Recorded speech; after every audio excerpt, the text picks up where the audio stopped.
Tombstone, Arizona, 1881. A silver strike turned a patch of desert into a boomtown of over 5,000 people, and a giant pile of money that everyone wanted a cut of. The town split into two camps. On one side, the business crowd, miners, merchants, and Eastern investors who leaned on the Earp brothers, Virgil, Wyatt, and Morgan, to keep the peace. On the other side, the cowboys, a loose gang of cattle rustlers and cross-border smugglers led by the Clantons and the McLaurys, and quietly protected by their friend, Sheriff Johnny Behin. Now stir in a botched stagecoach robbery, a secret reward deal that fell apart, and Wyatt running off with the sheriff's girlfriend. By October, this feud had been simmering for over a year, and it just needed a spark. The spark, believe it or not, a gun control law. Here's what the movies get wrong. Tombstone had actually banned carrying guns in town, Ordinance number 9. On October 26th, City Marshal Virgil Earp, his brothers, and their friend Doc Holliday set out to disarm a knot of armed cowboys.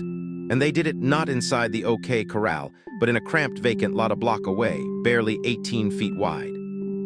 Virgil called out, "Boys, throw up your hands, I've come to disarm you." A heartbeat later, everyone was firing at point-blank range.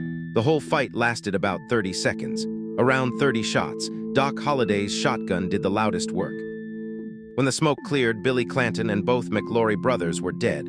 Virgil, Morgan, and Doc were wounded, and Wyatt didn't have a scratch.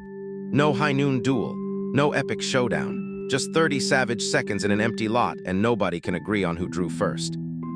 And believe it or not, the gunfight wasn't even the bloody part.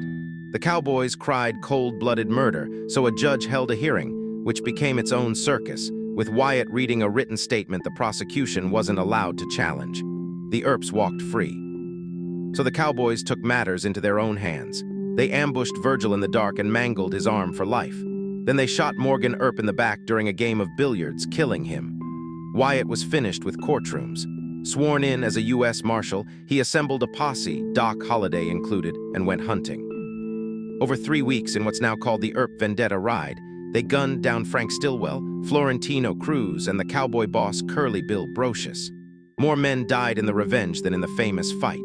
Then Wyatt rode out of Arizona for good. So how did 30 seconds in a vacant lot become the most famous gunfight in history? For nearly 50 years, it was a footnote almost nobody talked about.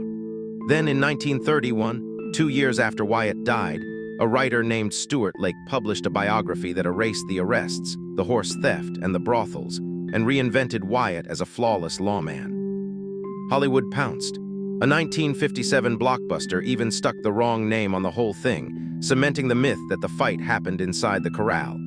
A grubby, political, deeply personal feud became a shiny cowboy fairy tale. The real story was far messier than the legend. But the man who truly turned the Wild West into big business wasn't Wyatt Earp at all.